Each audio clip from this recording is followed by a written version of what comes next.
आप लोग निकलिए यहाँ से।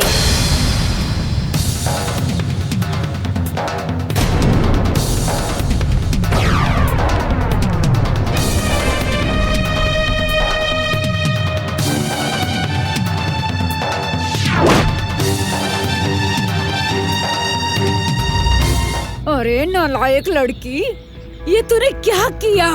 जो किया एकदम ठीक किया माँ। तेरी बहुत जुबान चलने लगी है बेटा। ये लक्षण ना अपना अब सुधार लो।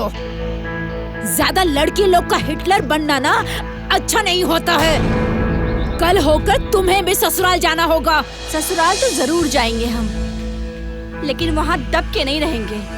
और अगर ऐसा ससुराल मिला ना तो मिनट नहीं लगेगा, लात मार के ऐसे ससुराल वालों को घर से निकाल देंगे।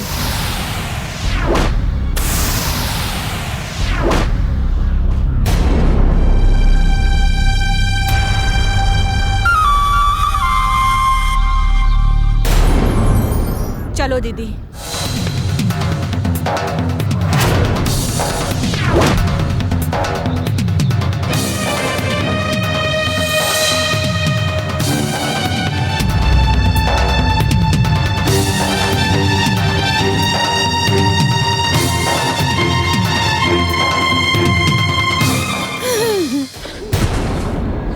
हे ब्रह्म बाबा, अब मैं क्या करूं? मेरी तो किस्मत ही फूट गई है।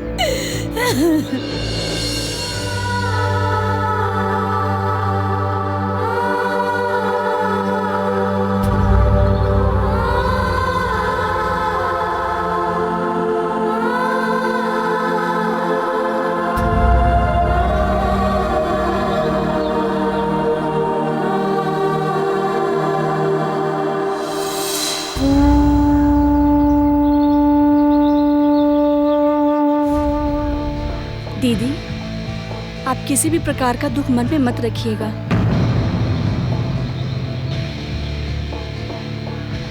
अरे वो लोग तो आपके लायक एकदम नहीं थे। और अच्छा ये हुआ कि उन लोगों की असलियत आपके सामने आ गई। और ऐसे जाहिल और अनपढ़ लोगों के लिए दुख मनाने की क्या जरूरत है?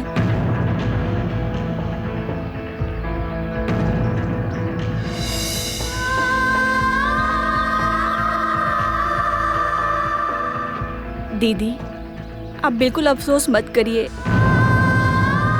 पता नहीं क्यों ना क्यों मेरा मन कह रहा है आपको बहुत अच्छा रिश्ता मिलेगा। आप देख लीजिएगा, भगवान जी आपके ब्याह के लिए कोई राजकुमार ही भेजेंगे।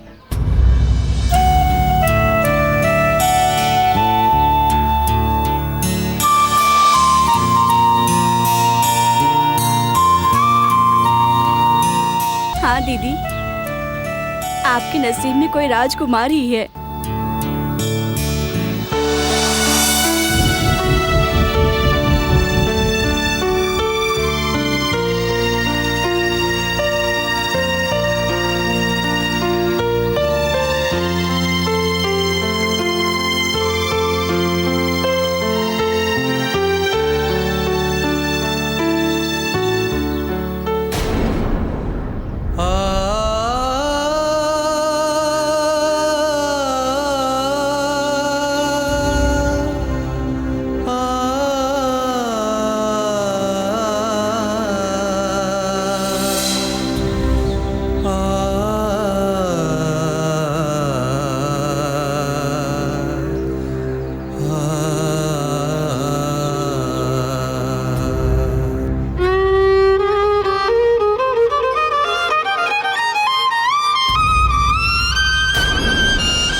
कुमुद बहन, मेरा हिसाब किताब कर दीजिए। पुनपुन जाना है, देरी हो रही है। हिसाब किताब? किस बात का हिसाब किताब? अरे चूना लगा दिया तुम दोनों पति पत्नी ने मेरा, और सारा बना बनाया काम बिगड़ गया तुम्हारे क्रीम पाउडर की वजह से। और हिसाब चाहिए इसे, एक भी पैसा नहीं मिलेगा। चलो जा यहाँ से। बाप रे बाप, किसी का गुस्सा किसी पे। यहाँ पर जो कुछ भी हुआ ना, उसमें हमारी क्या गलती है? हाँ, अरे आपने आपने जो भी सामान मंगाया था मैं लेकर आ गई हूँ। अब मेरा पैसा निकालिए। अरे मेरा दिमाग खराब मत करो, जो यहाँ से। कुमुद एक मिनट। कितना पैसा है आपका? सिर्फ 500 रुपया।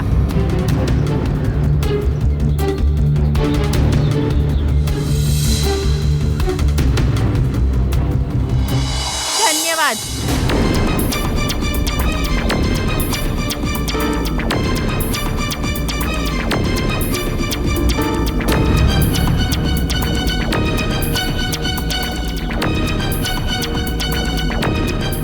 मुझे तो कुछ भी समझ में नहीं आ रहा है कि क्या होगा इस लड़की का। कोई भी शादी करने के लिए तैयार होगा कि नहीं?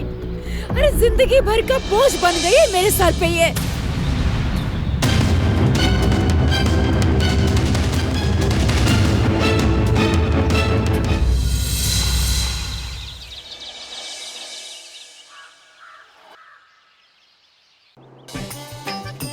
सच कहे तो आज का खाना तुम लोगों ने बनवा लिया है नौकरानी का टेस्ट लेकर, लेकिन कल क्या होगा? हम तो भाई साफ साफ कह देते हैं कि कल से खाना हम नहीं बनाएंगे।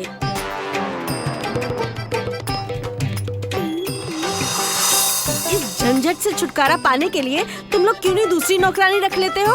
नौकरानी मिल कहाँ रही है? सब के सब तो यहाँ से तुरंत ही भाग जाती हैं। आज तक हम कितनी से तो मिल चुके हैं, लेकिन यहाँ पर कोई टिकती ही नहीं है। सच कह रही हूँ। तो क्या हमेशा ऐसे ही चलता रहेगा? तो हम क्या करें? जबरदस्ती किसी नौकरानी को उठा ले आए क्या?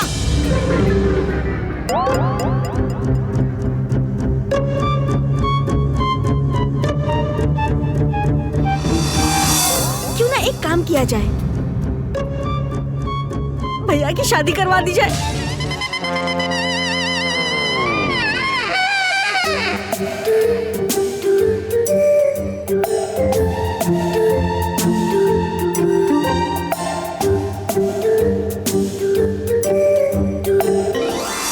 अरे भाभी आएगी तो सारा झंझट उनके सर पर, है ना?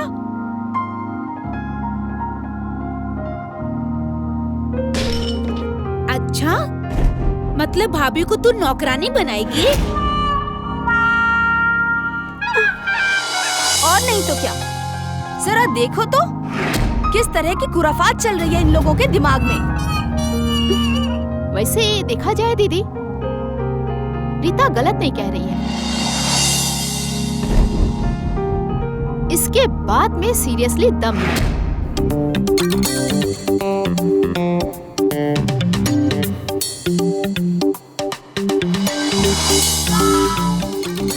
देखो तुम लोग, भैया सिर्फ हम लोगों की वजह से अपनी शादी नहीं कर रहे हैं। और वैसे भी हम पांचों बहनों की शादी कराते कराते वो बूढ़े हो जाएंगे। अब हमारी वजह से उनकी उम्र बीत जाए, इससे तो अच्छा है कि हम लोग कैसे भी करके उनकी शादी करवा दें।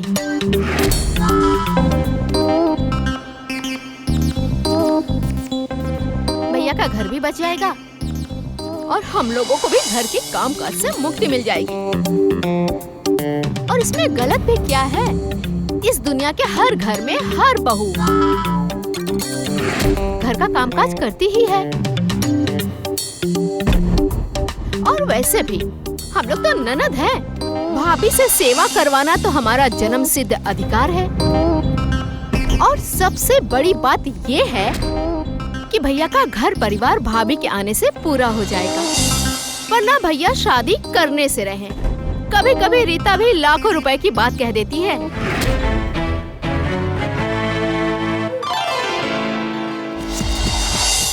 तुम लोग को क्या लग रहा है, भैया इस बात के लिए मान जाएंगे क्या?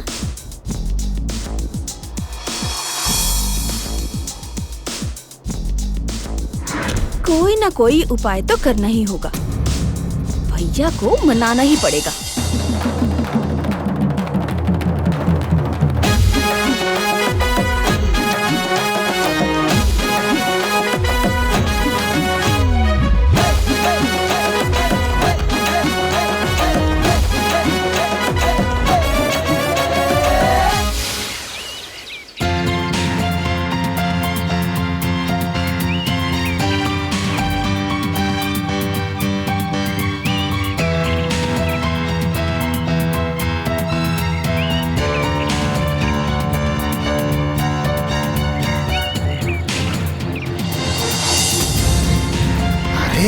मलकिनी, बहुत देर लगा दी, पैसा मिला कि नहीं?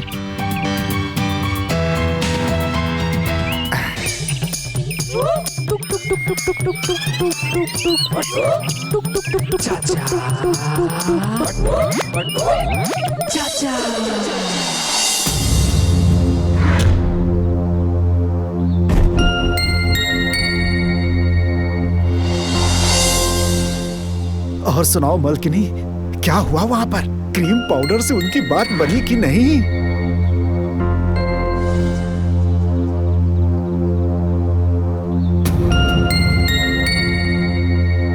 क्या हुआ? कुछ बोलती क्यों नहीं है? मैं पुनपुन से आ रही हूँ। ये रहा आपका सामान।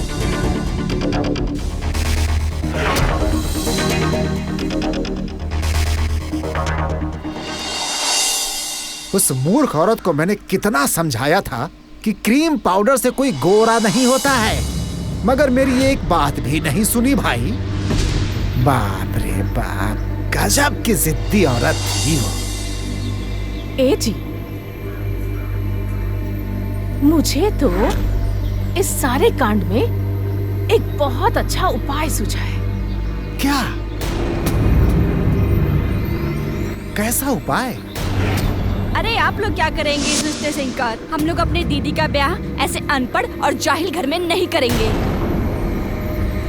अब भलाई चाहते हैं तो यहाँ से निकल जाइए। कल होकर तुझे भी ससुराल जाना होगा। ससुराल तो जरूर जाएंगे हम, लेकिन वहाँ दब के नहीं रहेंगे। और अगर ऐसा ससुराल मिला ना, मिनट भर नहीं लगेगा, लात मार के ऐसे ससुराल वालों को घर से निकाल देंगे। बाप रे बाप, वो छोटी वाली बहन तो एकदम मरजाना लग रही है भाई। ए जी, मुझे तो उसी घर से अपना सपना पूरा होता हुआ दिखाई दे रहा है।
अरे मलकिन, क्या सोच रही हो? किस उपाय के बारे में कह रही थी? अरे थोड़ा मुझे भी बताओ। देखिए जी, कुमुद की अपनी बेटी सुधा बहुत ही तेज तर्रार और बहादुर लड़की है। हमारी तरफ से इन पांचों को जवाब दे सकते हैं। अरे हाँ, ए जी, कैसे भी करके अगर हम लोग अजीत और सुधा की शादी करवा दे तो सुधा अकेले पांचों पर भारी पड़ेगी। और अगर ये शादी हम करवा दे तो सुधा और उसकी माँ हमारा एहसान मानेंगी और उसी एहसान के बोझ तले सुधा को दबा के हम पांचों से छुटकारा पालेंगे। और इस तरह से हमारा बरसों का सपना आसानी से पूरा हो जाएगा जी।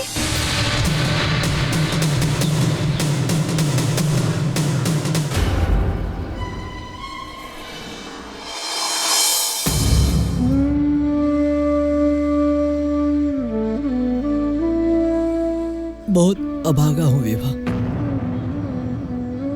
मैं चाह के भी तुम्हारे लिए कुछ नहीं कर पा रहा हूँ। इस बात का मुझे कितना दुख है, मैं कैसे बताऊं तुम्हें। आज मैं किसी काम का होता, नौकरी करता होता, तो कम से कम किसी भी कीमत पर तुम्हें ये सब नहीं झेलना पड़ता। मैं खुद अपने दम पर एक अच्छे से घर में तुम्हारी शादी करवा देता।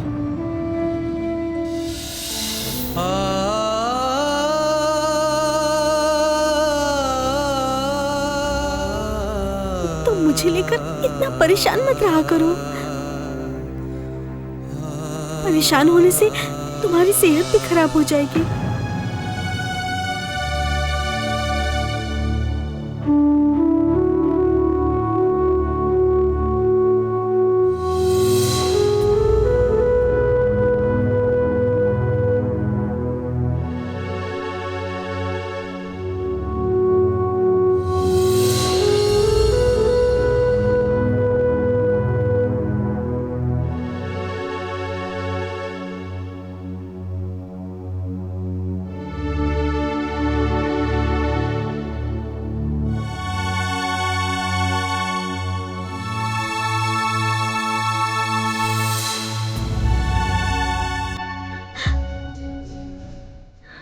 बेटी, मैं तुम दोनों भाई बहन का गुनहगार हूं बेटी। ये आप कैसी बात कर रहे हैं बाबूजी? एकदम सही कह रहा हूं बेटी। बेटी,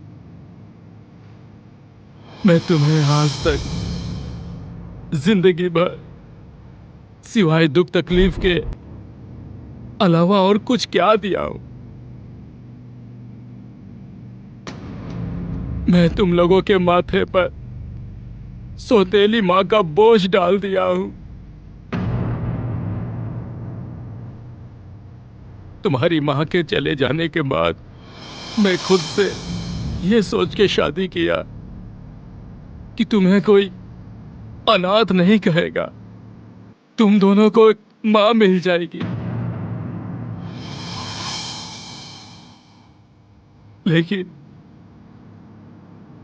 लेकिन वो बन गई सौतेली माँ तुम्हारी,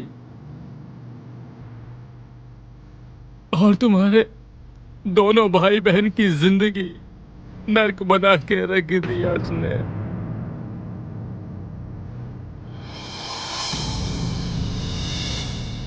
और मैं ऐसा बदकिस्मत इंसान हूं जो अपने बच्चों पर दिन रात अत्याचार को देखता रहता हूं, और सिवाय चुप रहने के अलावा कुछ भी नहीं कर पाता हूं, कुछ भी नहीं कर पाता हूं। बेटी, हो सके तो तुम लोग मुझे माफ कर दो। नहीं पापा, नहीं, ऐसा मत सोचिए। आपने कोई गलती नहीं की है। आपने तो हमें एक माँ दी है, नहीं तो हमारा पूरा जीवन बिना माँ की ममता के ही गुजर जाता।